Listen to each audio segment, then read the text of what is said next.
ஒருவரை ஒரு விழாவுக்காக அழைப்பதற்காக அலுவலகத்திற்கு சென்றிருந்தார்கள். அந்த சிறப்பு விருந்தினர் அவர்களிடம் ஒரே ஒரு நிபந்தனையை வைத்தார். எக்காரணத்தை கொண்டும் விழாவில் எனக்கு எந்த நினைவு பரிசும் வழங்கக்கூடாது என்பதுதான் அந்த நிபந்தனை. வந்தவர்கள் சொன்னார்கள், நிச்சயமாக வழங்க மாட்டோம், இவ்வளவு நீங்கள் வற்புறுத்துகிறீர்கள், எங்களுக்கு வருகிறவர்கள் எல்லாம் என்ன நினைவு பரிசு கொடுக்க வேண்டும் என்பதை முதலிலேயே சொல்லி வற்புறுத்துவார்கள், எங்களுடைய தகுதிக்கு அதிகமாக அவர்கள் கேட்பார்கள், ஆனால் நீங்கள் நினைவு பரிசே வேண்டாம் என்று சொல்லிவிட்டீர்களே, மிகவும் மகிழ்ச்சி என்றார்கள். இன்னொரு நிபந்தனை இருக்கிறது என்று. என்ன நிபந்தனை என்று கேட்டதற்கு, ஆனால் நான் நினைவு பணிவு வேண்டாம் என்று சொல்லிவிட்டேன் என்பதை மேடையில் நீங்கள் சொல்ல வேண்டும் என்று அவர் நிபந்தனை விதித்தார். அதை போல அவரிடம் தனியாக நான் எதுவும் சொல்லாதீர்கள் என்று சொன்னேன். அதை அவர் சொல்லி, நான் அதை சொல்லவில்லை, அவரே சொன்னார் என்பதைத்தான் உங்களுக்கு இங்கே நான் ஒரு ஒப்புதல் வாக்கு மூலமாக அளிக்கிறேன். இன்று நாம் விழுப்புரத்திலே கூடியிருக்கிற போது இந்த நாளின் சிறப்பை பற்றி நாம் நினைக்காமல் இருக்க முடியாது. இது மகளிர் தினம். உலக மகளிர் தினம் தொடங்குவதற்கு முன்னால் அமெரிக்காவிலே இருக்கிற தொழிலாளர் அமைப்புகள் பிப்ரவரி 28 1909 துணி தொழிற்சாலைகளில் பணியாற்றுகின்ற பெண்களுக்காக தொழிலாளர்களுடைய போராட்டங்களின் தொடர்ச்சியாக மகளிர் தினத்தை கொண்டாடியது. 1911 March 19 Austria, Germany, Denmark, Switzerland ஆகிய நாடுகள் கிளாரா ஜெட்னிக் என்கிற பெண்மணியினுடைய முன்னெடுப்பினால் கொண்டாடின. அதற்கு பிறகு 1913 மார்ச் 8 அன்று பல இடங்களில் இந்த மகளிர் தினம் கொண்டாடப்பட்டது. பின்னர் அது ஐநா சபையாலும் அங்கீகரிக்கப்பட்டது.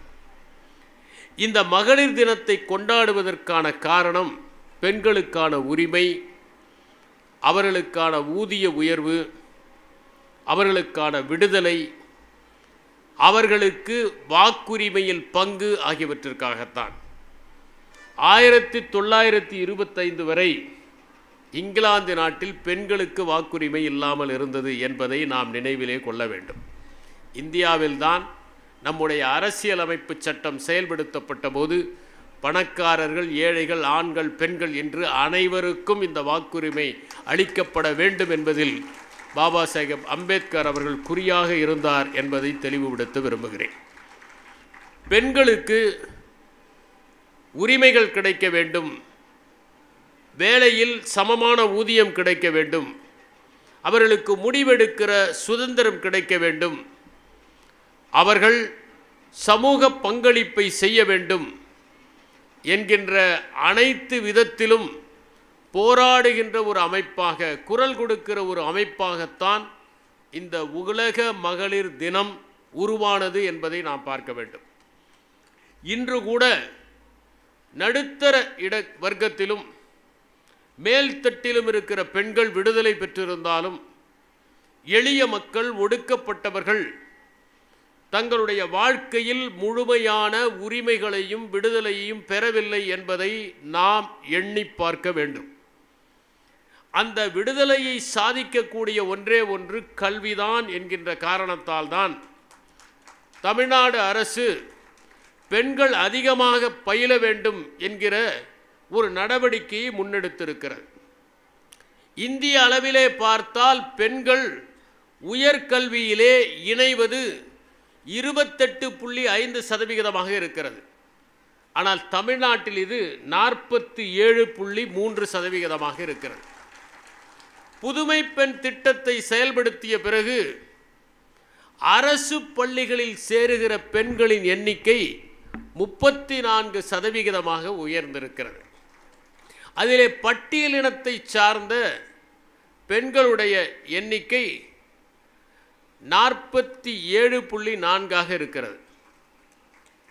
பழங்குடியின பெண்களுடைய எண்ணிக்கை உயர்கல்வியை பொறுத்தவரை 37.3 இருக்கிறது.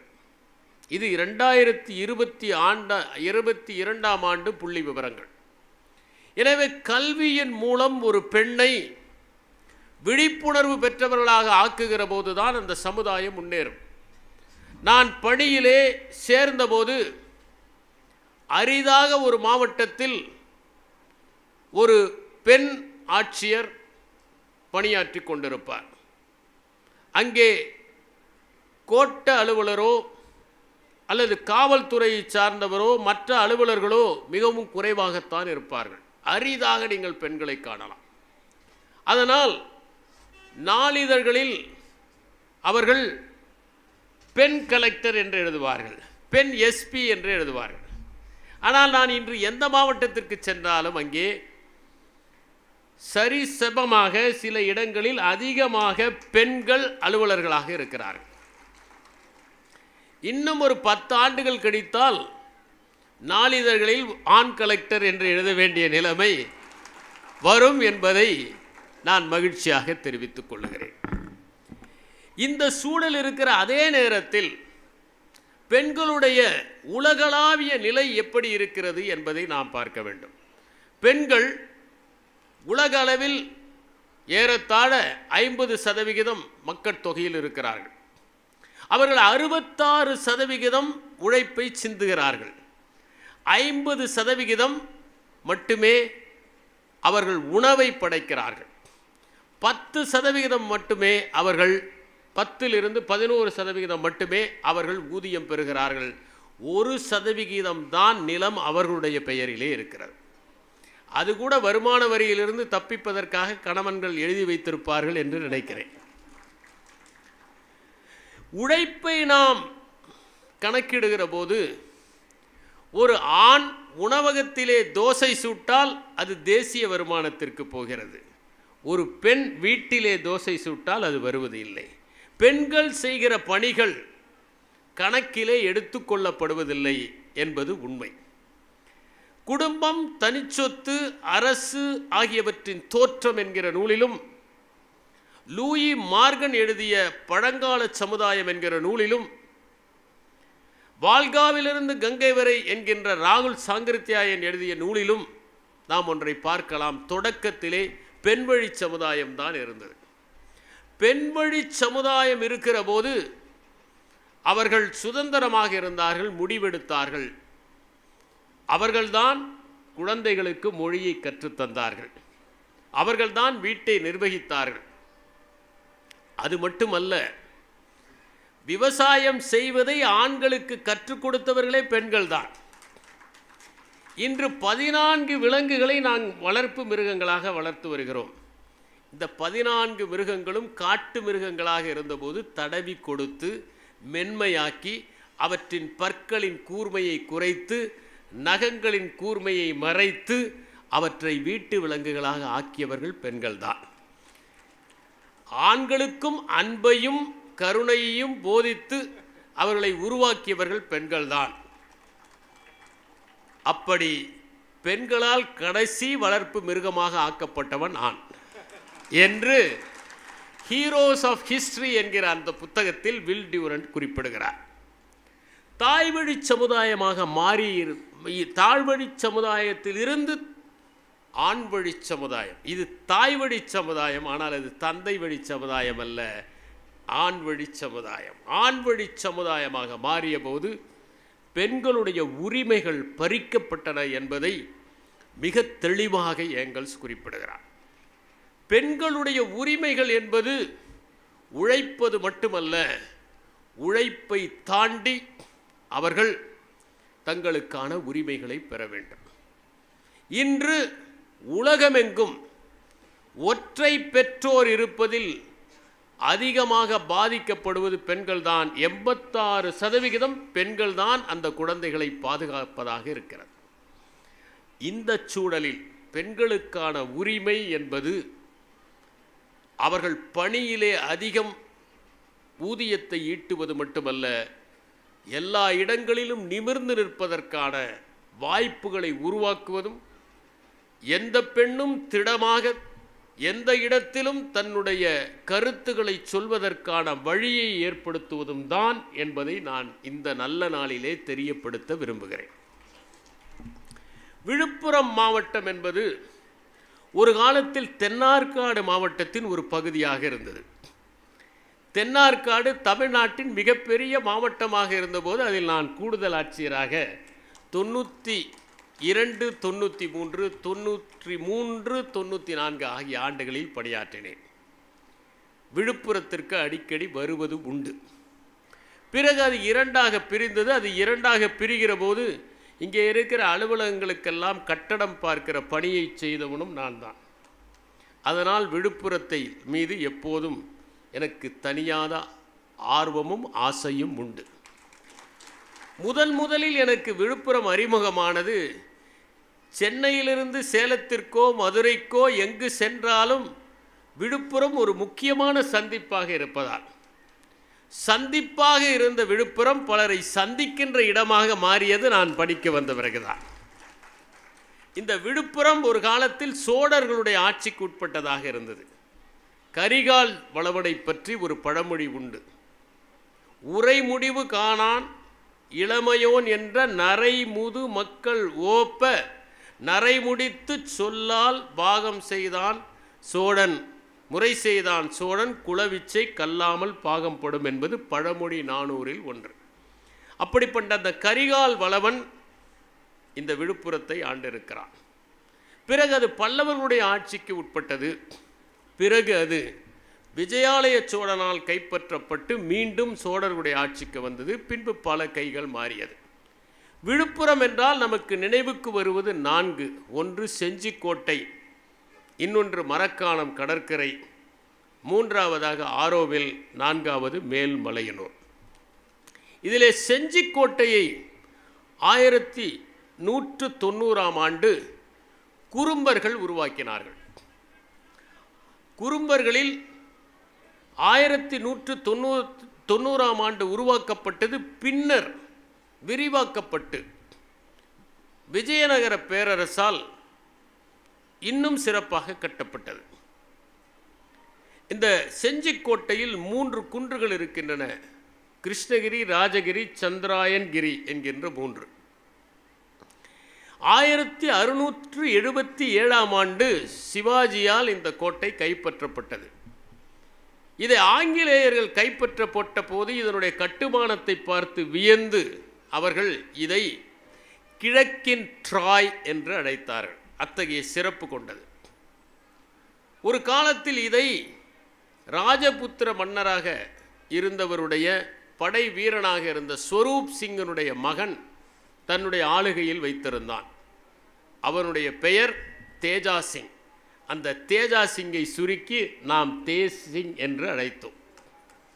அந்த தேசிங் வீரமாக போராடி தோற்றது இன்னும் இந்த பகுதியிலே இருக்கிற நாட்டுப்புற கதைகளில் வழங்கப்படுவதோடு, எந்த பொய்க்கால் குதிரை எடுத்தாலும் அதில் தேசிங்கராஜனுடைய குதிரை என்றுதான் பாட்டு வருவதாக இருக்கிறது. அது இதனுடைய பெருமை.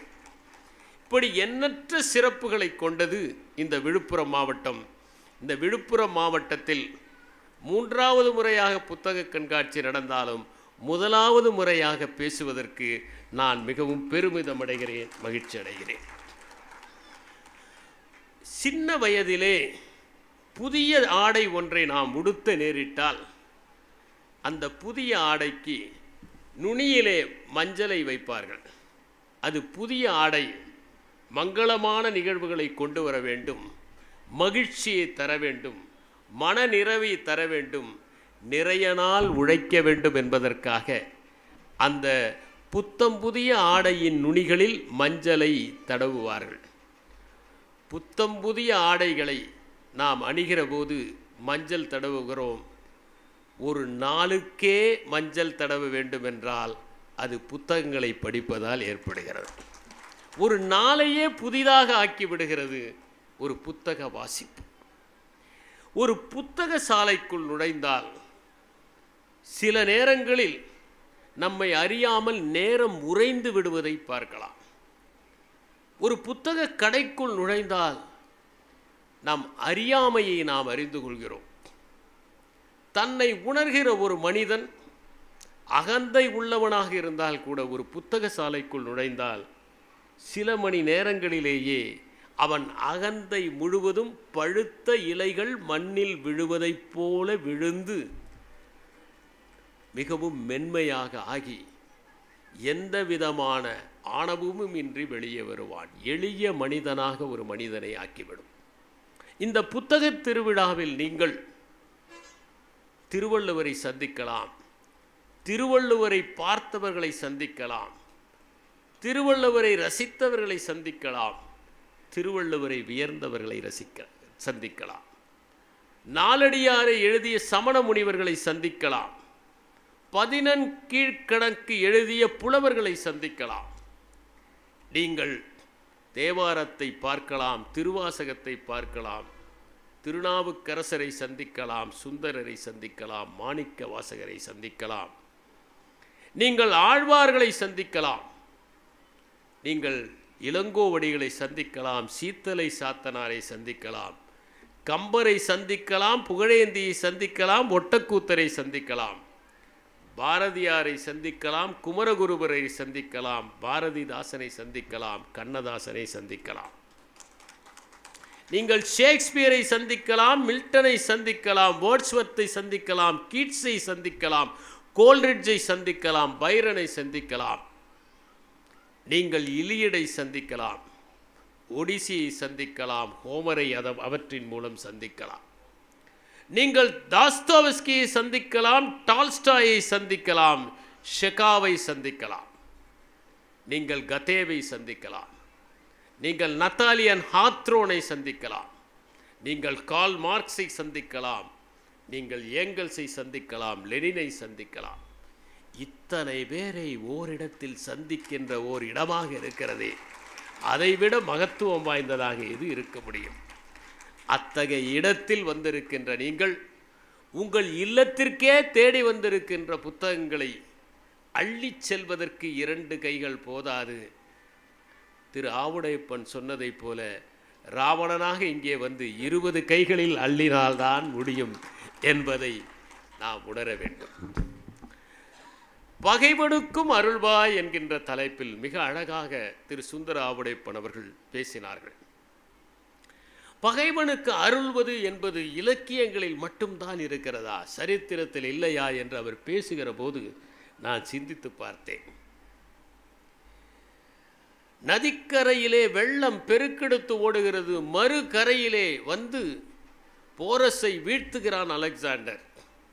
ஆனால் சிறிதும் குறையாமல் கம்பீரத்துடன் நிற்கிறான் போரஸ். அலெக்சாண்டர் அவனிடம் கேட்கிறான், உன்னை எப்படி நடத்துவது? ஒரு மன்னனை போல நடத்து என்கிறான் போரஸ். தோல்வியுற்ற போதும் தன்னை மன்னனை போல நடத்த வேண்டும் என்று சொல்கிறான். எப்படி லியர் மன்னனிலே அனைத்தையும் இழந்த பிறகு ஒவ்வொரு அங்குலமும் நான் அரசன் என்று லியர் சொல்லுகிறானோ அதை போல அலெக்சாண்டருடைய பெருந்தன்மை, பகைவனுக்கும் அருள்கின்ற அந்த பெருந்தன்மை இழந்த நாட்டை போரசுக்கே திருப்பி கொடுப்பதாக அமைந்திருக்கிறது. இதுதான் பகைவனுக்கும் அருள்வது.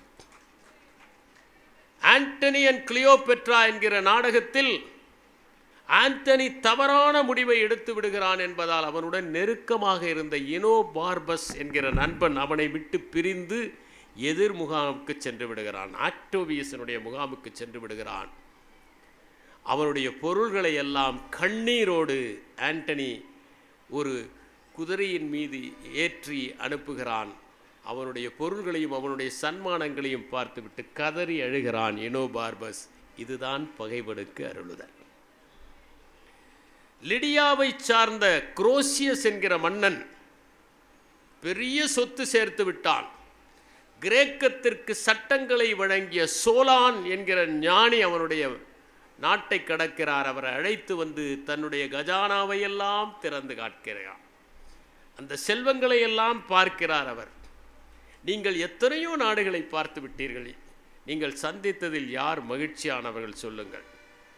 2 பேர் மகிழ்ச்சியானவர்கள்.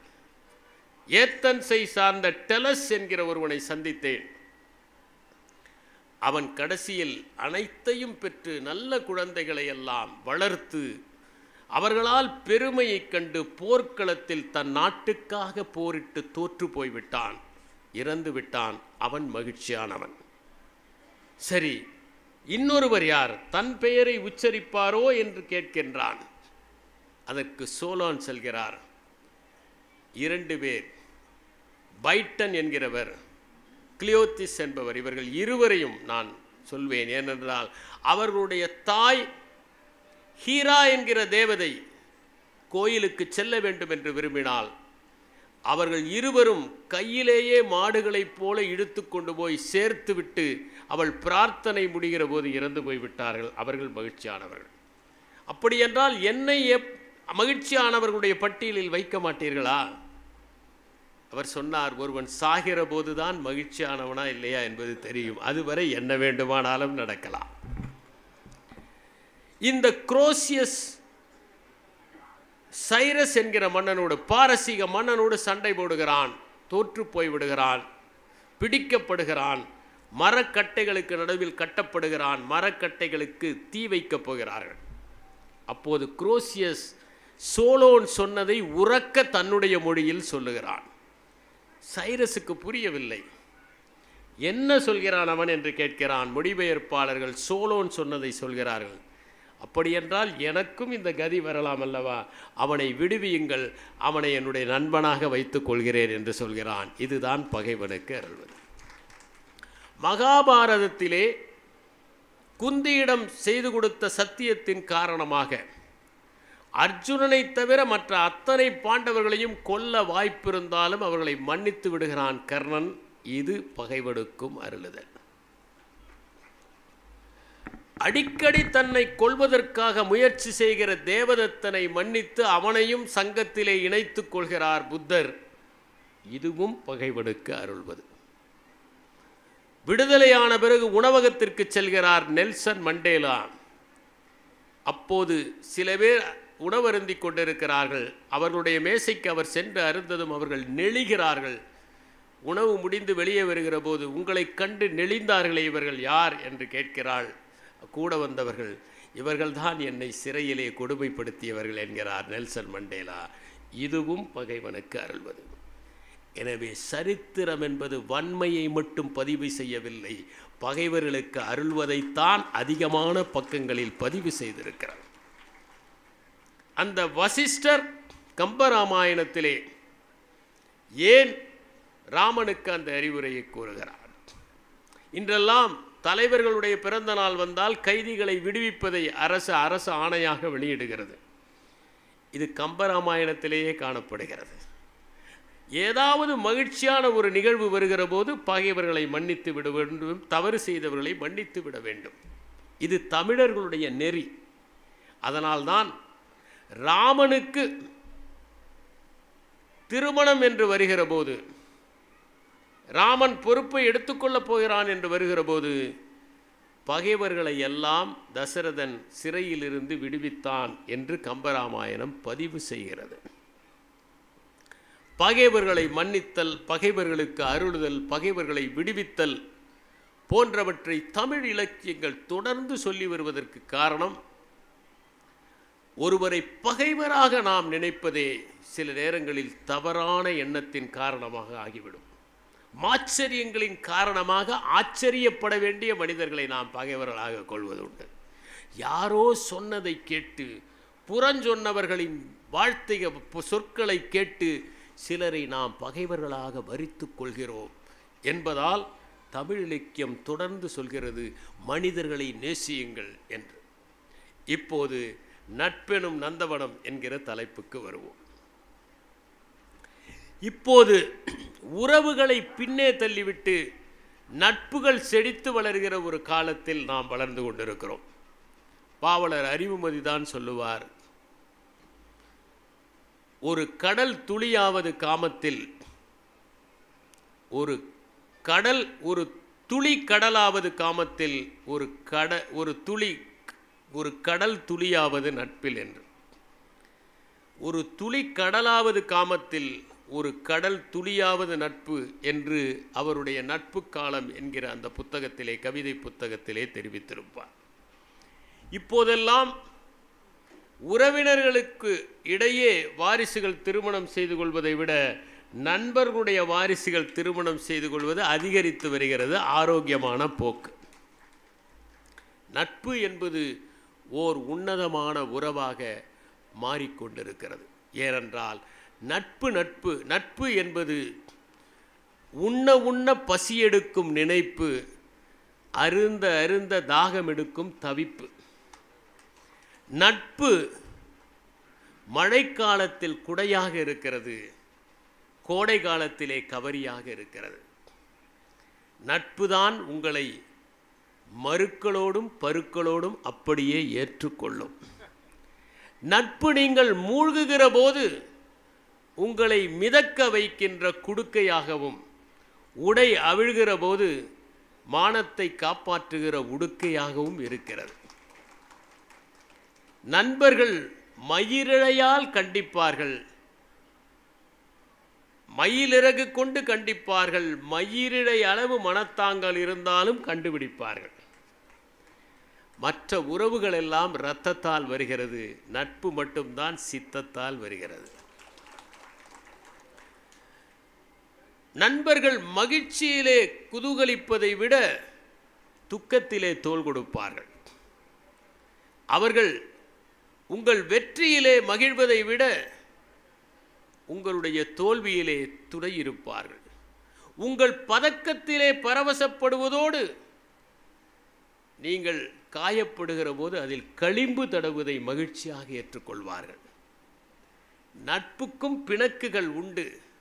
ஆனால் அது பலா வெடித்ததைப் போல பழுத்ததை குறிக்குமே தவிர பானை உடைந்ததைப் போல பழுதானதை குறிக்காது. நண்பர்களிடம் மனித நேயம் இருப்பதில்லை. ஏனென்றால் நண்பர்களே மனமாக இருப்பதால். விலங்குகளில் கூட அன்பு உண்டு, பகைவனுக்கு அருள்வது உண்டு. நான் பார்த்திருக்கிறேன். தாய்ப்பன்றிகள் வேறு குட்டி நாய்களுக்கு பால் கொடுப்பதை நான் பார்த்திருக்கிறேன். ஒரு காட்டெருமை சேற்றில் மாட்டிக்கொள்ள அதை கொல்ல முயற்சி செய்கிற ஒரு சிங்கத்தை விரட்டி அடிக்கின்ற ஒரு களிரை, பின்னர் தன்னுடைய கால்களால் மண்ணை தள்ளி அந்த காட்டெருமையை மீட்பதை நான் பார்த்திருக்கிறேன். ஒரு வயதான சிங்கம் கழுதை புலிகளிடம் மாட்டிக்கொள்கிற போது அவ்வழியாக வந்த இளம் சிங்கம் அவற்றையெல்லாம் விரட்டிவிட இரண்டும் நேயமாக நடந்து செல்வதை பார்த்தேன். எத்தனை நட்பு இந்த விலங்குகளிடம் என்று. ஆனால் மனிதர்களுடைய அன்பு அதை காட்டிலும் உயர்ந்தது. ஏனென்றால் அது கன நேரத்தில் இருப்பதில்லை, உயிர் பிரியும் வரை இருப்பது. அதனால்தான் நட்பிலே விவாகரத்து இல்லை, விவேகரத்து மட்டும்தான் உண்டு. ஏனென்றால் எதையும் ஆராய்ச்சி செய்யாமல் நட்பு கொள்பவர்கள் தான் நண்பர்கள். அதனால்தான் அந்த நட்பு எப்போதும் தொடர்கிறது. சிறிது நண்பர்களுடைய முகம் வாடினாலேயே மனம் சூம்பி போகிற பாரிஜாத பாசம் அது. நட்பு பள்ளியிலே படிக்கிற போது நடைவண்டியாக இருக்கிறது, கல்லூரியிலே படிக்கிற போது மிதிவண்டியாக இருக்கிறது, வாலிபத்தில் விரைந்து செல்லும் வாகனமாக இருக்கிறது, வயோதிகத்தில் ஊன்றிக்கொள்ளும் ஊன்றுகோலாக இருக்கிறது.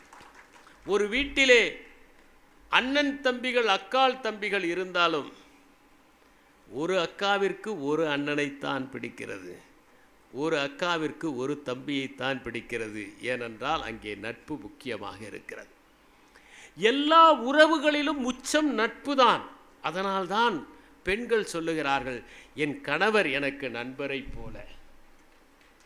குழந்தைகள் சொல்லுகிறார்கள், என் அம்மா எனக்கு தோழியை போல, என் தந்தை எனக்கு நண்பனை போல. ஏனென்றால் உறவுகளின் உச்சமாக இருப்பது நட்பு என்பதனால் தான் குறுந்தொகை காதலனை பற்றி சொல்கிறது.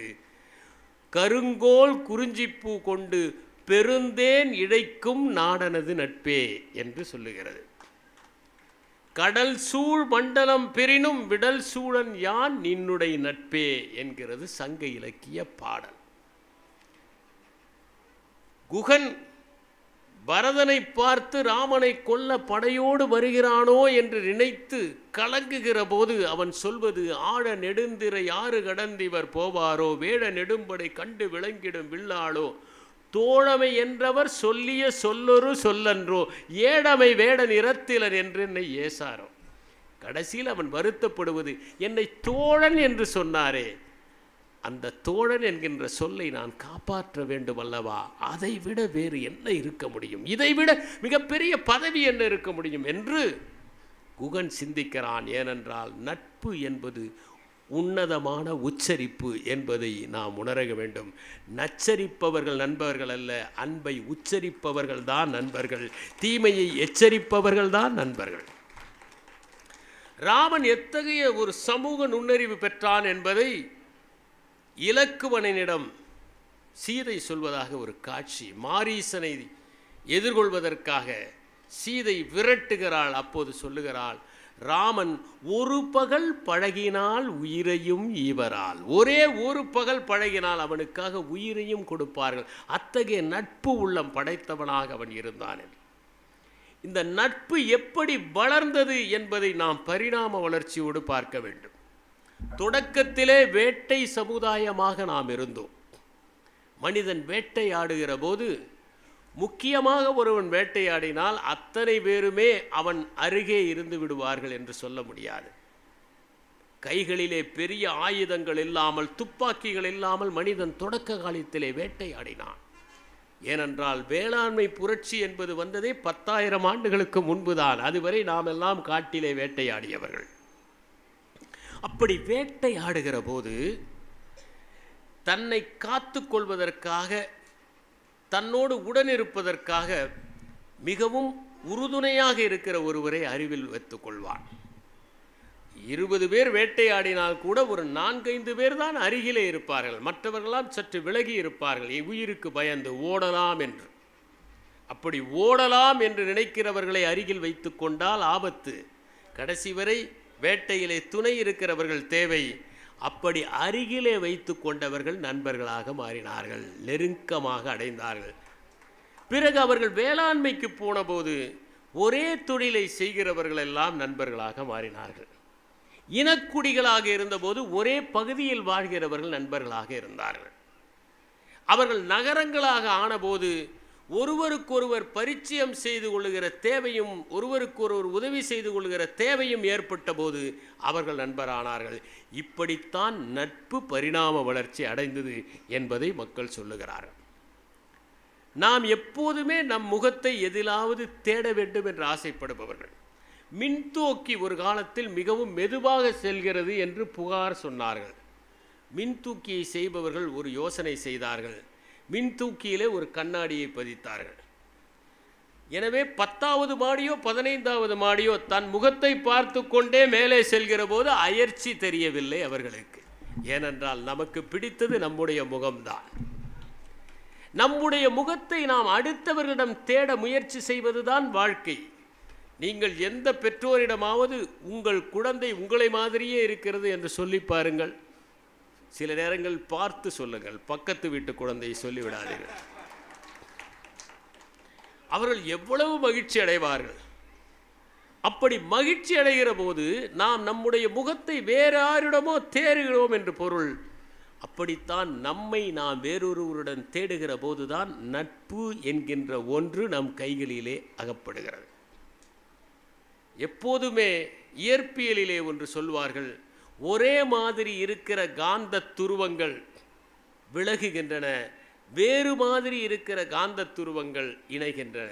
வடதுருவமும் தென்துருவமும் காந்தத்தில் இணையும். ஆனால் நட்பை பொறுத்தவரை ஒரே துருவங்கள் இணைகிற வித்தியாசமான காந்தம் அது என்பதை நான் புரிந்து கொள்ள. லீஷான் என்கிற சீன மன்னனாவதற்கு முன்னால் தன்னுடைய கஜானாவில் இருந்ததையெல்லாம் நண்பர்களிடம் கொடுத்து விட்டான். பகையரசன் ஒருவன் அவரிடம் கேட்கிறான், உன்னுடைய சொத்துக்கள் எதுவுமே இல்லையே, உன்னிடம் கருவூலமே இல்லையே என்று கேட்கிறான். லீஷான் சொல்கிறான், என்னுடைய கருவூலங்கள் எல்லாம் என் நண்பர்களுடைய இதயத்தில் இருக்கின்றது என்று குறிப்பிடுகிறான். உதவுவதற்காக நட்பு என்று அல்ல, நட்பு உதவுகிறது என்பதுதான் உண்மை. திருவள்ளுவர் சொன்னார், உடுக்கை இழந்தவன் கைபோல அங்கே இடுக்கண் களைவதாம் நட்பு என்று. அந்த குறளுக்கு பொருள் விரைந்து வந்து கைகள் அந்த உடையை சரி செய்கிறது என்பது மட்டுமல்ல, கைகள் சரி செய்கிற போது வேறு யாரும் பார்த்து விடக்கூடாது என்று வேகமாக செய்கிறது.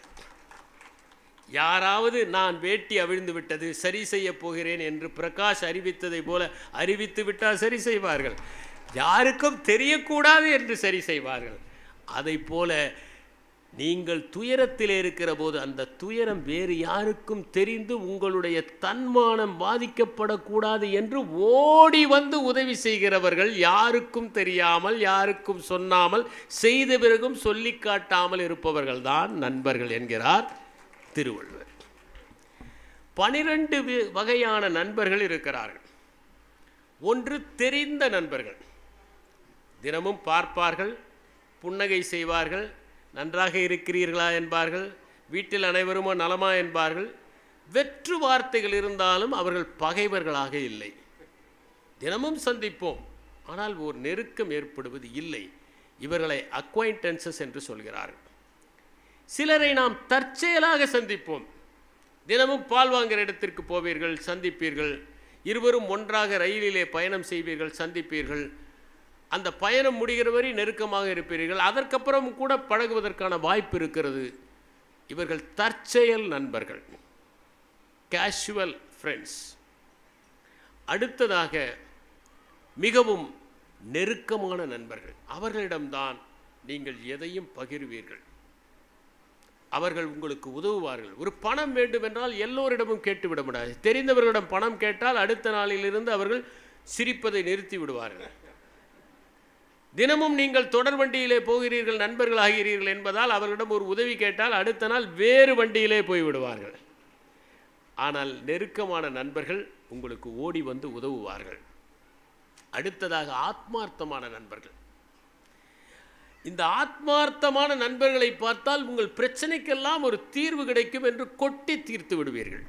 இவர்கள்தான் ஆத்மார்த்தமான நண்பர்கள். ஐந்தாவது நெடுங்கால நண்பர்கள். சின்ன வயதிலிருந்தே உங்களோடு பழக்கம்.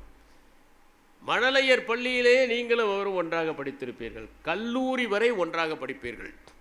ஒரே இடத்திலே பணி, ஒரே அலுவலகத்திலே பணி. அதனால் குடும்பங்களே நெருக்கமாய்விடும். இவர்களுடைய குழந்தைகள் அவர்களை மாமா என்று அழைக்கும், அவர்கள் குழந்தைகள் இவர்களை மாமா என்று அழைக்கும். அப்படி நெருக்கமாக அவர்கள் ஆவார்கள். இவர்கள் நெடுங்காலைய நண்பர்கள். ஆறாவதாக சூழலால் நண்பர்கள். அலுவலகத்தில் பணியாற்றுவீர்கள், அதனால் நண்பர்கள். ஒரே அலுவலகத்தில் பணியாற்றுவதால் நண்பர்கள் ஆகிற வாய்ப்பு ஏற்படும். அடிக்கடி நீங்கள் விருந்து உண்ண வேண்டியதாக இருக்கும். அடிக்கடி நீங்கள் தேநீர் பருக வேண்டியதாக இருக்கும். இது சந்தர்ப்ப சூழல்களால் அமைவது. இருவரும் ஒரே வகுப்பிலே சேர்ந்து படிப்பீர்கள் ஒரு புதிய மொழியை கற்றுக்கொள்வதற்கு. அப்படி வருவதும் இந்த சந்தர்ப்ப சூழல்களால் அமைவது. ஏழாவது நட்பு நஞ்சு நட்பு. சிலர் உங்களிடம் நண்பர்களாக இருப்பதைப் போல நடித்து கொண்டே உங்களை பற்றிய செய்திகளிலெல்லாம் எதிர் முகாமில் கசிய விடுவார்கள். அதனால்தான் திருவள்ளுவர் சொன்னார், ஏற்கனவே உங்களிடமிருந்து உங்களை விட்டு பிரிந்து போனவன் திரும்பி வந்தால் ஏற்றுக்கொள்ளுங்கள், ஆனால் பழைய விசுவாசத்தை வைக்காதீர்கள். ஏதோ ஒரு பொறுப்பு கொடுங்கள். வெளியே இருந்து அவன் உங்களை காலி செய்வதை விட உள்ளே இருப்பது நல்லது. ஆனால் அவர்களுக்கு ஒரு பொறுப்பை கொடுங்கள், ஆனால் பழைய அளவிற்கு பொறுப்பை கொடுக்காதீர்கள் என்று திருவள்ளுவர் எச்சரிக்கிறார். நஞ்சு நண்பர்களையும் நண்பர்களாக வைத்திருக்க வேண்டும், இல்லாவிட்டால் அவர்கள் இன்னும் அதிகமாக விஷத்தை கக்குவார்கள் என்பதால் அப்படி சொல்லுகிறார். எட்டாவதாக இவர்கள் ஆன்லைன் நண்பர்கள். வதன புத்தகத்தில் இருப்பார்கள், வாட்ஸ்அப்பில் இருப்பார்கள். அவர்களை நீங்கள் சந்தித்ததில்லை, எதற்கும் பயனில்லை. அவர்கள் செய்வதெல்லாம் தினமும் நீங்கள் எதை எழுதினாலும் நன்றாக இருக்கிறது, சூப்பர் என்று எழுதுவார்கள். இவர்கள் தான் இந்த ஆன்லைன் நண்பர்கள். பயனற்றவர்கள், ஆனால் உங்களுடைய அந்த தன்முனைப்புக்கு கொஞ்சம் அவர்கள் உதவுகிறார்கள். அடுத்தது முக்கியமானது, ஒன்பதாவது, இவர்கள் உங்களுடைய வெளிவட்ட நண்பர்கள். இவர்களை நீங்கள் தினமும் சந்திக்க மாட்டீர்கள், ஆனால் நீங்கள் உங்கள் எல்லைக்கு மீறி நீங்கள் சந்திப்பீர்கள், எப்போதாவது சந்திப்பீர்கள். ஆனால் அவர்கள் எப்போதும் உங்களோடு தொடர்பில் இருப்பார்கள், உங்களோடு நேரடியாக தொடர்பு இல்லாதவர்கள். அடுத்ததாக 10வது ஒட்டுண்ணி நண்பர்கள். இவர்கள் உங்களிடம் வருவார்கள், ஒரு பைசாவை சட்டை பையிலிருந்து எடுக்க மாட்டார்கள். அவர்களுக்காக நீங்கள் தான் செலவு செய்ய வேண்டும், அவர்களுக்காக நீங்கள் பரிந்துரை செய்ய வேண்டும். தப்பித்தவறி கூட அவர்கள் உங்களுக்கு எந்த உதவியும் செய்ய மாட்டார்கள். இவர்கள் ஒட்டுண்ணி நண்பர்களாக இருப்பார்கள். 11வது வகை நண்பர்கள், இவர்கள் ஒத்தாசை நண்பர்கள். உங்கள் வீட்டிலே ஒரு திருமணம் நடந்தால் திருமணத்திற்கு எல்லா பணியும் செய்து விடுவார்கள், அதற்கு பிறகு காணாமல் போய் விடுவார்கள். உதவுவதற்காக மட்டுமே இவர்கள் வருவார்களே தவிர அந்த திருமண வீட்டிலே அவர்கள் சாப்பாடை கூட சாப்பிட மாட்டார்கள், அப்படி இருப்பார்கள். 12வது விதமான நண்பர்கள், இவர்கள் மிகவும் முக்கியமானவர்கள். ஏனென்றால் இவர்கள் எதையும் எதிர்பார்க்காமல் உங்களை உங்களுக்காகவே நேசிப்பவர்கள். இப்படி 12 விதமான நட்புகள் இருக்கின்றன. லெவிங்கர் என்பவர் நட்பு எப்படி தொடங்குகிறது என்பதையும் எப்படி முடிகிறது என்பதையும் ஒரு சித்திரமாக வரைந்திருக்கிறார். ABCDE என்கிறார். A என்றால் அக்வைண்டன்ஸ், B என்றால் பில்டப், C என்றால் கண்டினியூவேஷன், D என்றால் டெட்டீரியேஷன், E என்றால் எண்ட். ஒருவரை தெரிகிறது, இது நட்பின் முதல் படி. பிறகு அந்த நட்பு வளர்கிறது, இது 2வது படி. அது தொடர்கிறது, இது 3வது படி.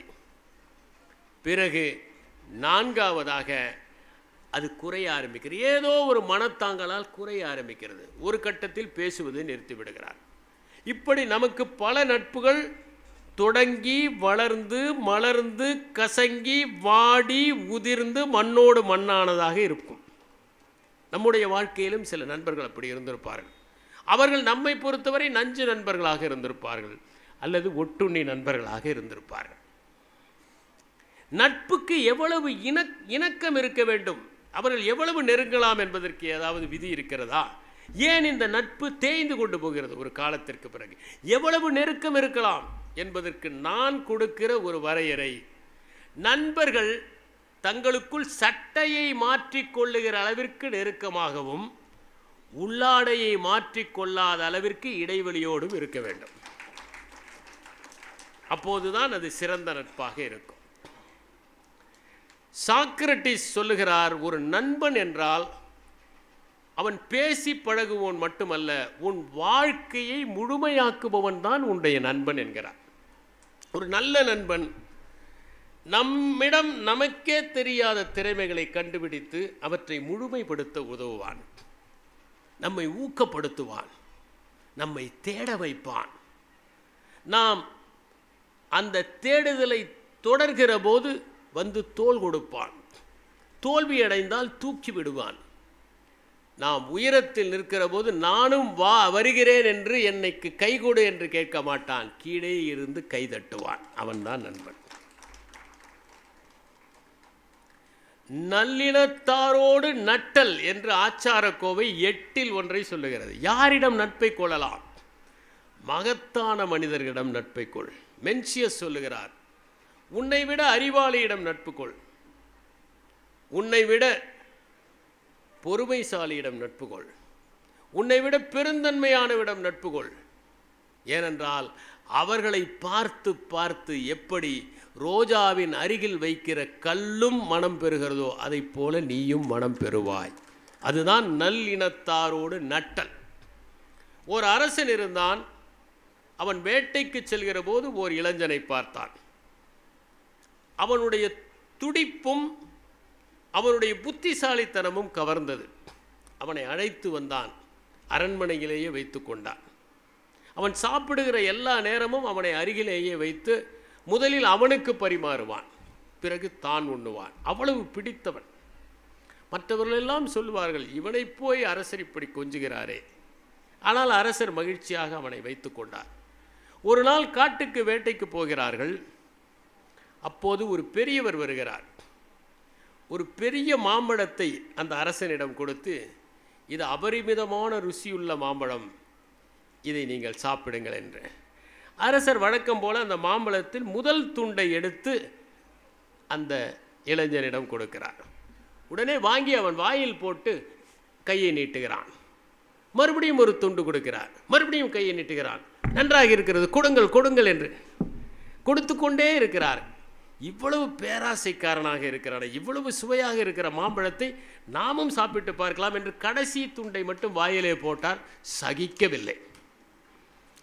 இதையா ருசியாக இருக்கிறது என்று நீ சாப்பிட்டாய் என்று மன்னர் கேட்டார்.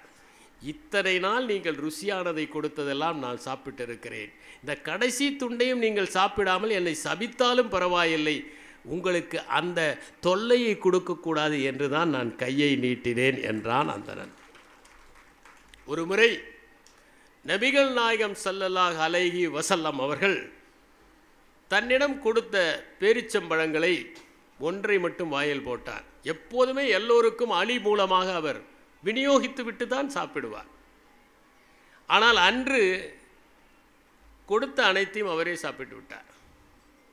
கொடுத்தவர் பார்த்து மகிழ்ச்சி அடைகிறார். அலி அவரிடம் கேட்டார், எப்போதும் நீங்கள் எல்லோருக்கும் தருவீர்கள், இப்போது நீங்கள் மட்டும் சாப்பிட்டு விட்டீர்கள். பேரிச்சம்பழம் நன்றாக இல்லை, அதனால் நான் சாப்பிட்டேன். நல்லதை தானே எல்லோருக்கும் கொடுக்க முடியும், நீங்களும் சாப்பிடாமல் இருக்கிறாமலாமே. கொடுத்தவர் மனம் படாத பாடுபடுமே, அதற்காக சாப்பிட்டேன். இதுதான் நட்பினுடைய இலக்கணம். அருணாச்சல் பிரதேசிலிருந்து துப்டன் டெம்பா என்கிற ஒருவர் எனக்கு நண்பனாரார். நாங்கள் இருவரும் வருமான வரி பணியிலே இருந்தோம். அவருடைய குதிரையில் தான் தலாய் லாமா இந்தியாவிற்கு வந்தார். அதற்கு பிறகு அந்த குதிரையில் வேறு யாரையும் ஏற அவர்களுடைய அம்மா அனுமதிக்கவில்லை. தலாய் லாமா ஏறிய குதிரையில் நீ ஏறுவதா என்று குதிரை கடைசி வரை வேலையே செய்யாமல் இலவசமாக புல்லை பெற்று சாப்பிட்டு மகிழ்ச்சியாக இருந்தது. அப்படி துப்டன் டப்பாவும் நானும் மிகுந்த நண்பர்களாக இருந்தோம். அவர் எனக்கு திபெத்திய கவிதைகளை எல்லாம் சொல்லிக் கொடுப்பார். தண்டே தந்தாமரையின் உடன் பிறந்தும் தண்டே நுகரா மண்டு வண்டாமரையின் முகன் முகர்ந்தும் தண்டே நுகரா மண்டகம் வண்டே காணத்திடை இருந்து வந்தே கமல மது உண்ணும் என்கிற விவேக சிந்தாமணியினுடைய பாடலை எல்லாம் திபெத்திய இலக்கியத்திலும் அதற்கான ஒப்புமை இருக்கிறது என்பதை நாங்கள் விவாதித்துக் கொள்வோம். ஆனால் எப்போதுமே எங்களுக்குள் ஒரு பிரச்சனை ஏற்படும். நாங்கள் சாப்பிட போனால் நான் பணத்தை கட்டுவதா அவர் பணத்தை கட்டுவதா என்று தள்ளுமுள்ளு ஏற்படும். கோபித்துக் கொள்வார். அப்படி ஒரு நட்பு எங்களுக்கு இருந்தது. அவர் அருணாச்சல் பிரதேசத்தில் அமைச்சரானார். இப்போது உயிருடன் இல்லை. ஆனால் ஒருபோதும் துப்டன் டெம்பா என்கிற மனிதரை என்னால் மறக்க முடியாது. துப்டன் டெம்பா என்றால் புத்தரை பின்பற்றுபவர் என்று பொருள். அவரிடம் பல சங்கதிகளை நான் பேசியிருக்கிறேன். வடமொழி இலக்கியம் ஒன்றில் ஒரு அற்புதமான உருவகம் வருகிறது. பாலும் தண்ணீரும் இணைந்திருக்கின்றன. தண்ணீர் பாலை நேசிக்கிறதாம். அந்த பாலை கொதிக்க வைக்கிற போது இந்த பால் இவ்வளவு சூட்டில் தடுமாறுகிறதே, தத்தளிக்கிறதே, தொல்லையுறுகிறதே என்று நினைத்து அந்த தண்ணீர் நெருப்பை அணைப்பதற்காக பொங்குகிறதாம். அதனால்தான் பால் பொங்குகிறது. நாம் சிறிது தண்ணீரை விட்டால் மறுபடியும் தண்ணீர் இணைந்ததா அமைதி அடைகிறது என்று அந்த வடமொழி இலக்கியத்தில் ஒரு பாடல் ஒன்று இருக்கிறது. ஒரு மருத்துவமனையில் நட்புக்கான இலக்கணம் கொன்ற ஒரு பாடலை பார்த்தேன். அது ஆங்கிலத்தில் உள்ளது. Friendship is like pale blue china clay, beautiful delicate but rare, once broken can be mended but the marking is always there, glad that we haven't left any such marking. நட்பு என்பது அழகான நீல சைனா மண்ணை போன்றது. பார்க்க அழகாகவும் மென்மையாகவும் எப்போதோ கிடைக்கக்கூடிய அரிதாகவும் இருக்கிறது. அதை உடைத்தால் ஒட்டிவிடலாம், ஆனால் எப்போதும் விரிசல்கள் இருக்கத்தான் செய்யும். நல்ல வேளை நாம் இருவரும் விரிசல்கள் எதையும் விடவில்லை. விரிசல்கள் இல்லாத நட்பு தான் மேன்மையானது என்பதை அந்த பாடல் தெரிவிக்கிறது. நீங்கள் பார்க்கலாம், பள்ளிகளிலோ கல்லூரிகளிலோ அழகான பெண்களுக்கோ அதிகமாக நன்றாக படிக்கிற மாணவர்களுக்கோ நண்பர்கள் இருக்க மாட்டார்கள். ஏனென்றால் அவர்கள் எப்போதும் நான் அழகு, நான் அறிவாளி என்கின்ற எண்ணத்தை தூக்கி கொண்டே திரிவதால் மற்றவர்கள் அவர்களோடு ஒட்ட முடிவது இல்லை. அல்சிபீடஸ் உலக நாடுகளுக்கெல்லாம் பயணம் செய்கிறானே என்று சாக்ரட்டிஸை கேட்டபோது அவர் சொன்னார், அவன் எந்த நாட்டுக்கு போய் என்ன பயன், எங்கு போனாலும் தன் நாட்டை தூக்கி கொண்டே செல்கிறான் என்று குறிப்பிட்டார். நீங்கள் வெளிநாடு போக வேண்டுமென்றால் தமிழ்நாட்டை உங்கள் மனத்திலிருந்து இறக்கி வைக்க வேண்டும். ஒவ்வொருவரையும் நீங்கள் தமிழ்நாட்டோடு ஒப்பிடக்கூடாது. ஏனென்றால் தமிழ்நாடு ஒப்பற்றது என்பதால் தானே இங்கே வாழ்ந்து கொண்டிருக்கிறோம். இன்று சமூக ஊடகங்கள் இருக்கின்றன. இந்த சமூக ஊடகங்கள் செய்கிற ஒன்று, போலியான நட்பை உருவாக்கி நிஜமான நட்பை காணாமல் அடித்து விடுகிறது. நாம் நம்முடைய கைபேசியிலே போலியான நண்பர்களிடம் செலவழிக்கிற நேரத்தை நம் எதிரே இரத்தமும் சதையுமாக இருக்கிற நண்பர்களோடு செலவழித்தால் இன்னும் எவ்வளவு அவர்கள் உருக்கமாகவும் இறுக்கமாகவும் நம்மோடு இருப்பார்கள் என்பதை நினைத்து பாருங்கள். இந்த சமூக ஊடகங்கள் நம் நிஜ நண்பர்களை காணாமல் அடித்துவிட்டு போலியான நிழல்களின் பின்னால் நம்மை துரத்துகின்றன என்பது உண்மை. குர்பானி என்கிற படத்திலே ஒரு அற்புதமான வசனம் வரும், இறைமையின் இன்னொரு பெயர் நட்பு என்பது. நான் படித்திருக்கிறேன். சீனத்திலே ஓர் இளைஞன் தன்னுடைய நண்பர்களோடு குடிமை தேர்வுகளுக்காக செல்கிறான். உலகத்திலேயே முதல் குடிமை பணி தேர்வை அறிமுகப்படுத்தியது சீனம்தான். அவன் செல்கிற போது ஒரு அடர்ந்த காடு வழியாக செல்கிறான். கொள்ளைக்காரர்கள் சூழ்ந்து கொள்கிறார்கள். 4-5 திருடர்கள் சூழ்ந்து கொள்கிறார்கள். அவரிடம் இருக்கிற பணத்தை கேட்கிறார்கள். ஆனால் இந்த இளைஞனுக்கு தற்காப்பு கலை தெரியும். அதனால் இவன் அவர்களை எல்லாம் அடித்து விரட்டுகிறான். ஆனால் மற்ற நண்பர்கள் கூடயே இருக்கிறார்கள். அவர்களெல்லாம் போன பிறகு நண்பர்களை பார்த்து மிகவும் நன்றி என்று சொல்லுகிறான். அவர்கள் சொல்லுகிறார்கள், நாங்கள் என்ன உதவி செய்தோம், எங்களுக்கு தற்காப்பு கலை தெரியாது, நாங்கள் கூட இருந்தோம், அவ்வளவுதானே, ஓடாமல் கூட இருந்தீர்களே, அதுதான் எனக்கு தன்னம்பிக்கையை தந்தது, ஓடாமல் இருப்பதும் ஒரு விதமான ஒத்தாசைதான் என்று சொன்னான் அவன். நீங்கள் பார்க்கலாம், ஆப்பிரிக்க அமெரிக்கர்கள் அடிமைப்படுத்தப்பட்ட போது ஒரு துயரமான நிகழ்வு சரித்திரத்தின் பக்கங்களில் இரத்தக்கரையாக படிந்தது. அவர்கள் எடுத்து செல்லப்பட்ட கப்பல்களில் நாம் 1 மணி நேரம் கூட பயணம் செய்ய முடியாது. அவர்கள் அங்கே சென்று அடிமைகளாக விற்கப்பட்டார்கள், விலங்குகளைப் போல நடத்தப்பட்டார்கள். அப்போது அவர்கள் மிகுந்த நட்போடு இருந்தார்கள். யாராவது ஒரு அடிமை தப்பித்து போனால் எங்கே தப்பித்து போனார்கள் என்பதை விரல்களை வெட்டினால் கூட சொல்லாத அளவிற்கு அவர்கள் நட்போடு இருந்தார்கள். நாம் எப்போதும் ஒன்றை பார்க்கலாம், அலுவலகத்தில் கூட கடைநிலை ஊழியர்களிடம் இருக்கிற நட்பு அலுவலர்களிடையே இருப்பதில்லை. யாரெல்லாம் அடக்கப்படுகிறார்களோ அவர்களுக்கு நட்பு தான் வடிகாலாக இருக்கிறது, நட்பு தான் வாய்க்காலாகவும் இருக்கிறது. நண்பர்கள் எப்படி இருக்க வேண்டும் என்று ஒருவர் என்னிடம் கேட்டார். உங்களுடைய நண்பர்கள் கை விரல்களைப் போல இருக்க வேண்டும் என்று நான் சொன்னேன். கை விரல்களா, புரியவில்லை என்றார். நம்முடைய கட்டை விரலை பாருங்கள், எல்லா விரல்களோடும் அது இணையும். அதனால்தான் இதை அப்போசபிள் தம் என்று சொல்லுகிறார்கள். இந்த எல்லா விரல்களோடும் இணைகிற காரணத்தால் தான் நாம் கருவிகள் செய்ய முடிகிறது, கணனியை இயக்க முடிகிறது, கார் ஓட்ட முடிகிறது, காப்பி போட முடிகிறது, காலை சொருகிட முடிகிறது, எல்லா பணியும் செய்ய முடிகிறது. அந்த கட்டை விரல் எப்படி எல்லா விரல்களோடும் இணைகிறதோ அதை போல உங்கள் நண்பர்கள் மற்ற நண்பர்களோடு பேசி பழகி பிணக்கு இல்லாமல் பழக வேண்டும். சில நண்பர்கள் சுட்டு விரல்களைப் போல இருக்க வேண்டும். எப்படி சுட்டு விரல் எந்த பாதையில் செல்ல வேண்டும் என்று சுட்டுகிறதோ அதை போல அந்த நண்பர்கள் உங்களுக்கு வழிகாட்டுபவர்களாக இருக்க வேண்டும்.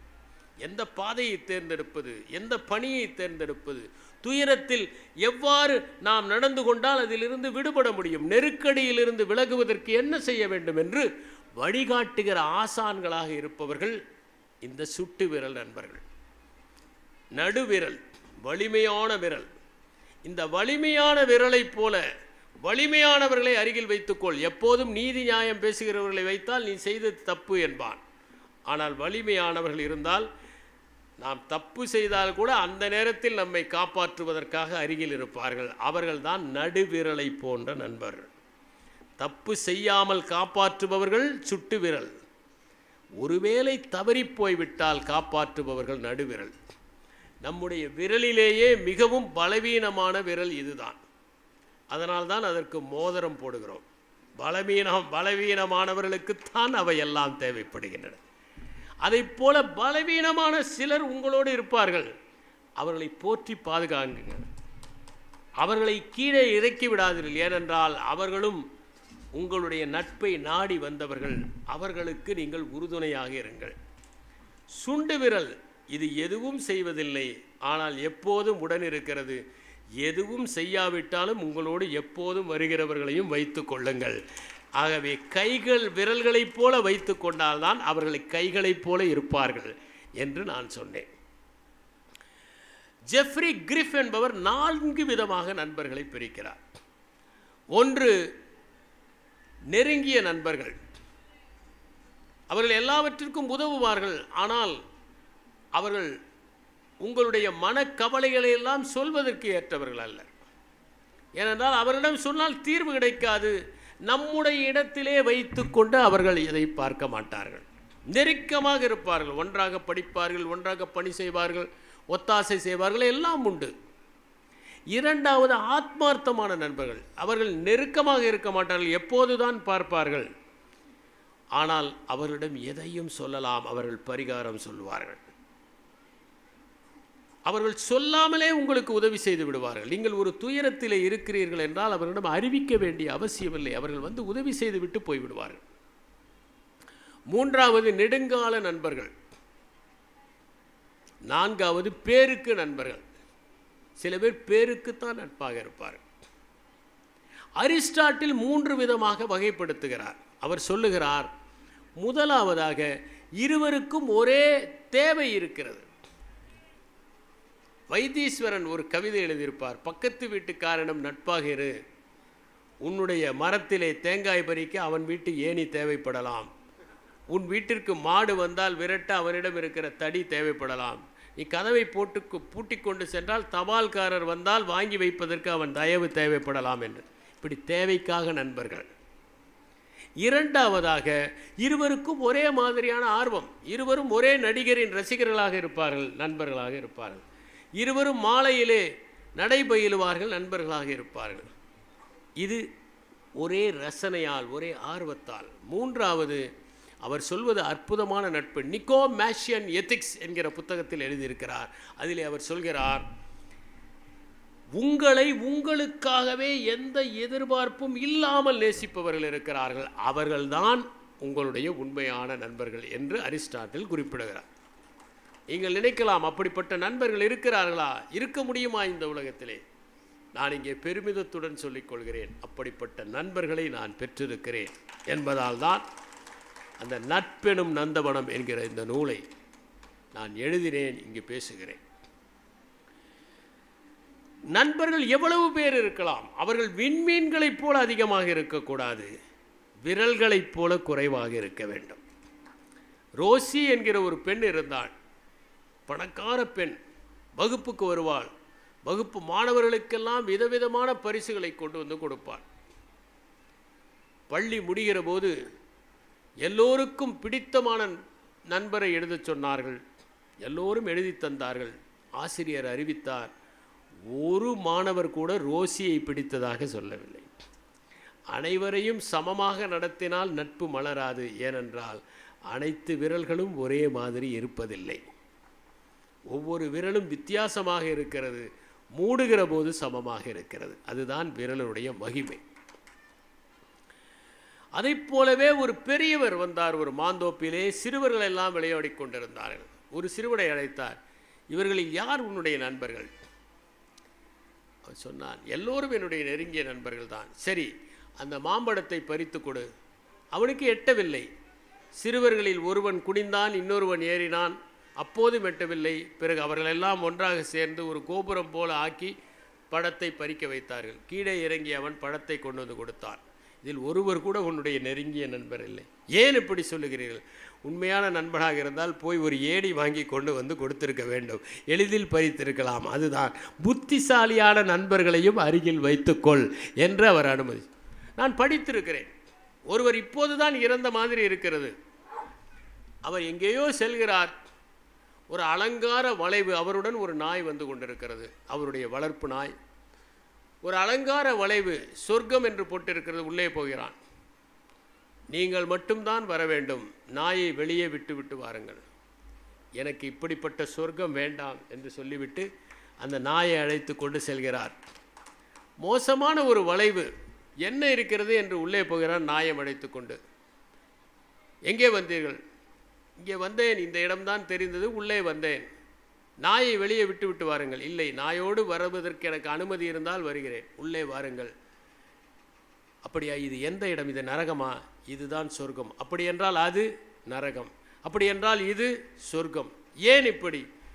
தன்னுடைய நண்பர்களை விட்டு விட்டு வராதவர்களுக்கு மட்டும்தான் சொர்க்கம் கிடைக்கும் என்பதால் தான் நாங்கள் இதை அமைத்திருக்கிறோம் என்று அவர் குறிப்பிட்டார்.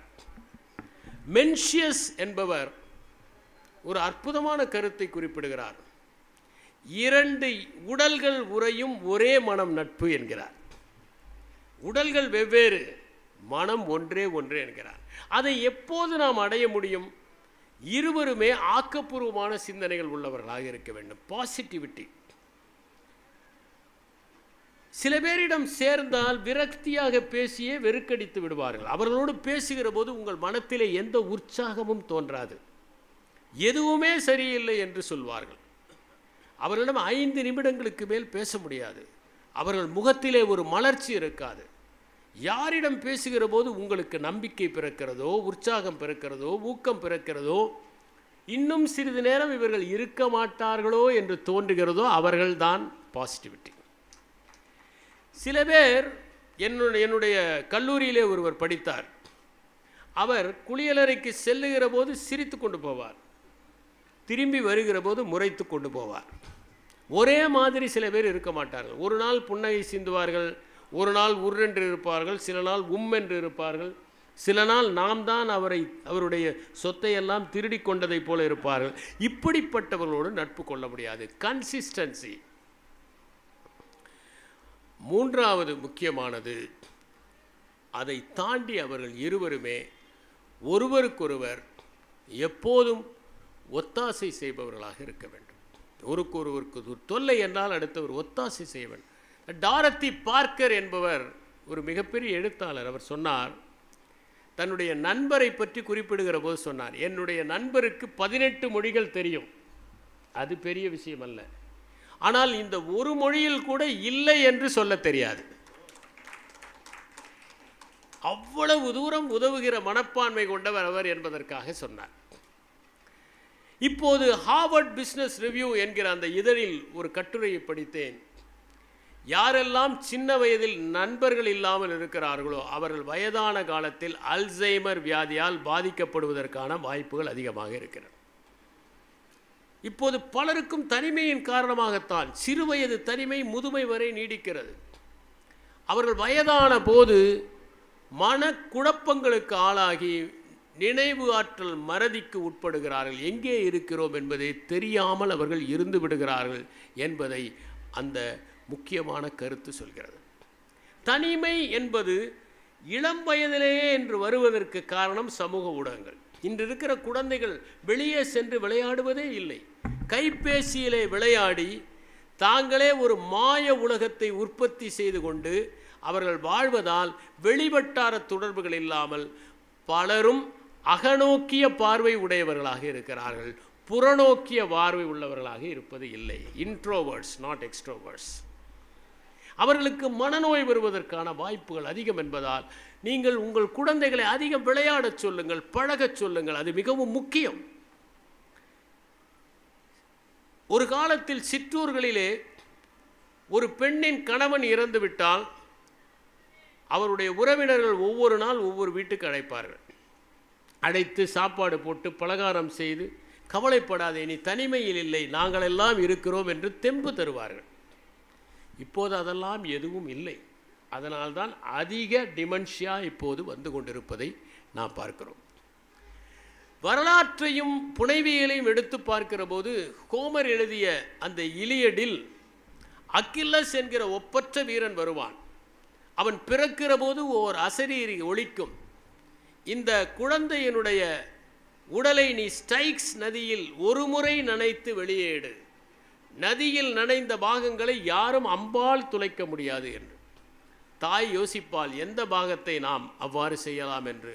குதிகாலை பிடித்து நதியில் முக்கி எடுப்பால். குதிகால் மட்டுமே பலவீனமானவன் அவன். துரியோதனனுக்கு தொடை மட்டுமே பலவீனமாக இருந்ததைப் போல. அந்த அக்கிலஸ் தன்னுடைய நண்பன் பெட்ரோக்ளஸை ஹெக்டர் என்கின்ற ட்ராய் வீரன் வீழ்த்துவதை பார்த்து அந்த ஹெக்டரை பழிதீர்க்காமல் விடமாட்டேன் என்று அவனை துரத்தி கொள்வதைப் போல வரும். தன்னுடைய நண்பனை நினைந்து நினைந்து உருகுகிறான் அக்கிலஸ். உள்ளத்திலே உறுதி பெற்றவன்தான், உடலிலே உறுதி பெற்றவன்தான். ஆனாலும் நண்பனுடைய இழப்பை அவன் ஒரு நாளும் தாங்க முடியாமல் போகிறது. மகாபாரதத்திலே பார்த்தால் துரியனுக்கும் கர்ணனுக்கும் இருந்த நட்பு மகத்தானது. பானுமதியோடு விளையாடி கொண்டிருக்கிற போது இடுப்பிலே இருந்த அந்த மணி அவள் எழுகிற போது பிடித்து இழுத்ததால் கீழே உருள்கிற போது துரியோதனன் வந்து சிறிதும் சந்தேகப்படாமல் எடுக்கவோ கோர்க்கவோ என்று சொன்ன வரிகள் பிரபலமானவை.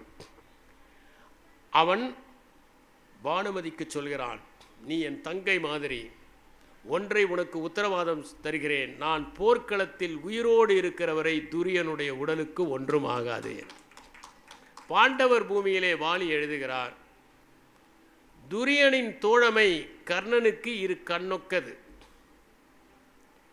துரியன் கர்ணனுக்கு பிரியன், ஒரு நாளும் பிரியன் துரியனை கர்ணன் பிரியன் என்று எழுதுகிறார். ஜோசப் அடிசன் என்கிற ஒரு எழுத்தாளர் இருந்தார். அவருக்கு ஒரு நண்பர் இருந்தார். அவ்வப்போது கைமாற்று வாங்குவார், திருப்பி கொடுத்து விடுவார்.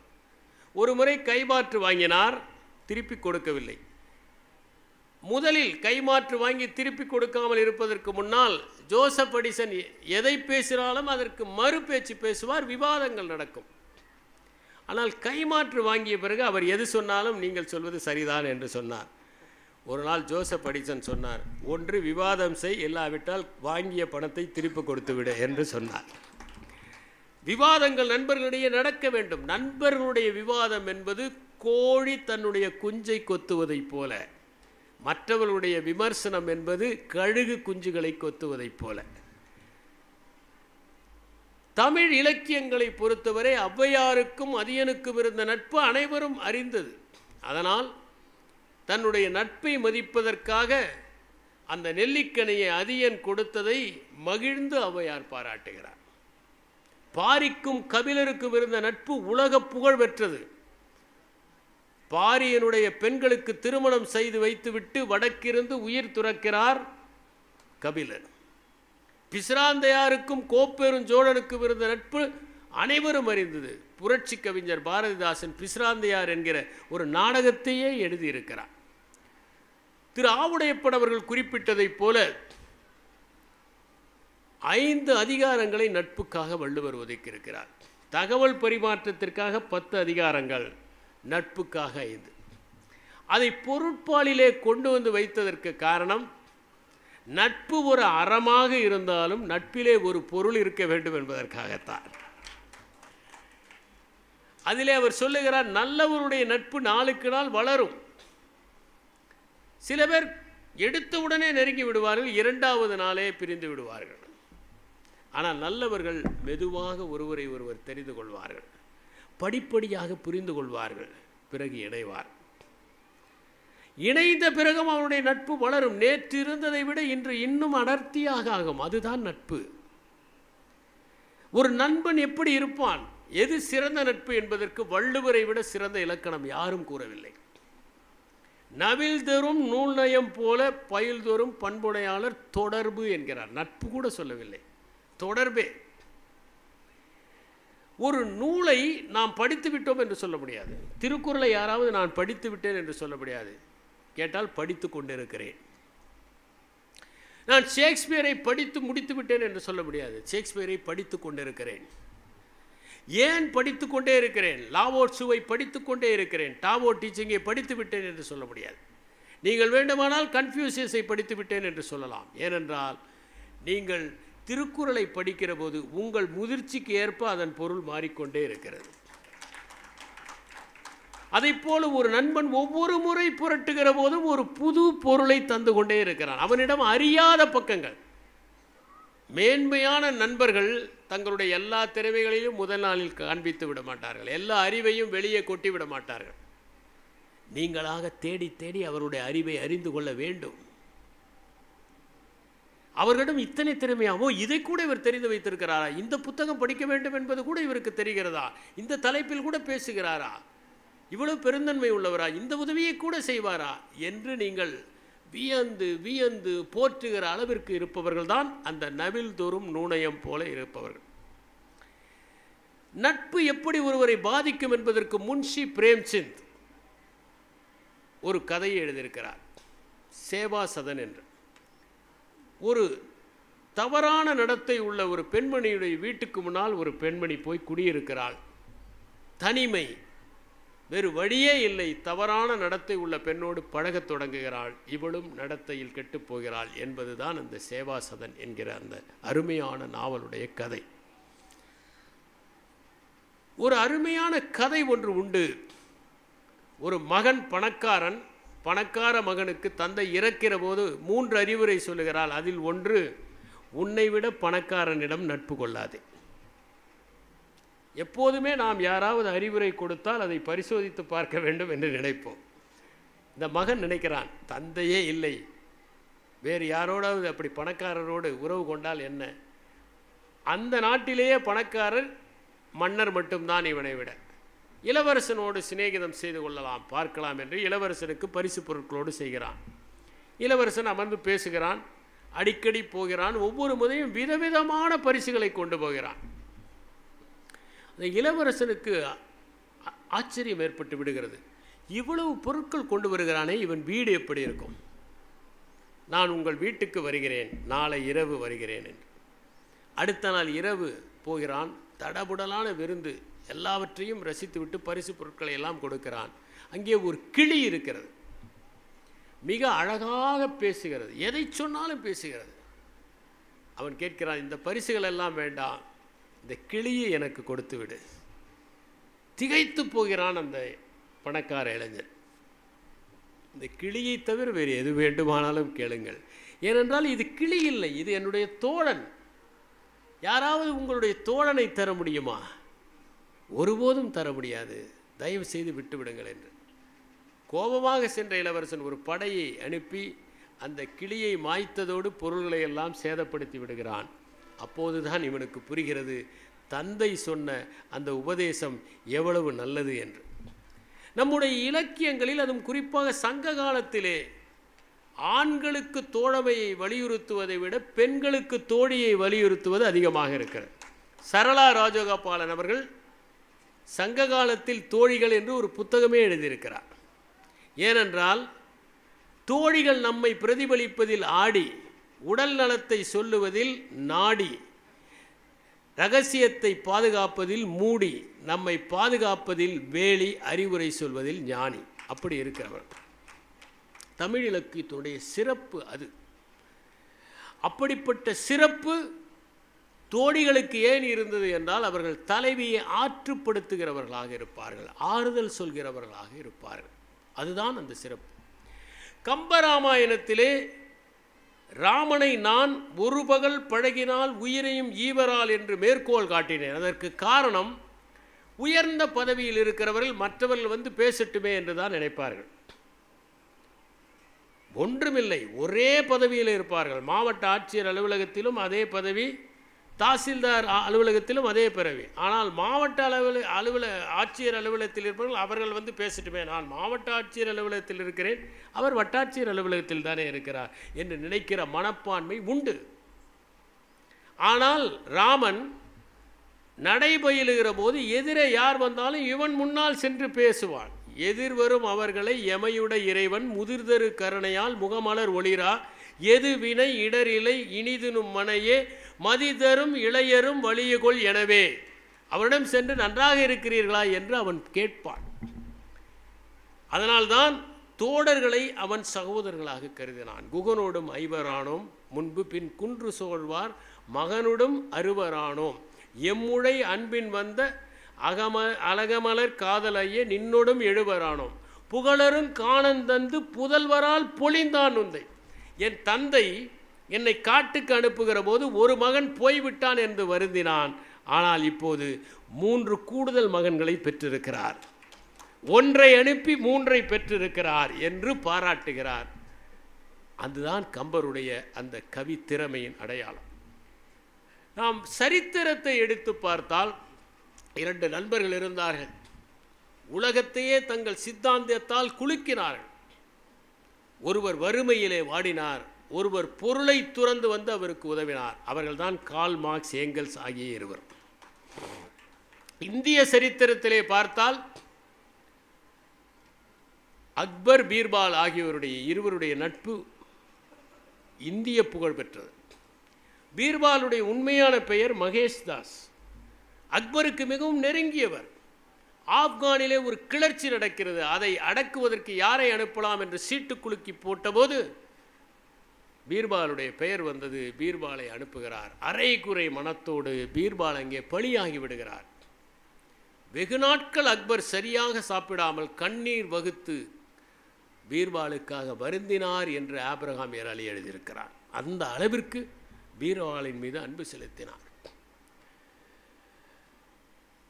பீட்டர்ஸ்பர்க் நகரிலே வழக்கறிஞராக பணியாற்றுகிற போது குரூப்ஸ்கயா என்கிற அந்த பெண்மணி பொது உடைமை விவாதங்களின் போதுதான் லெனினுக்கு பழக்கமானார்.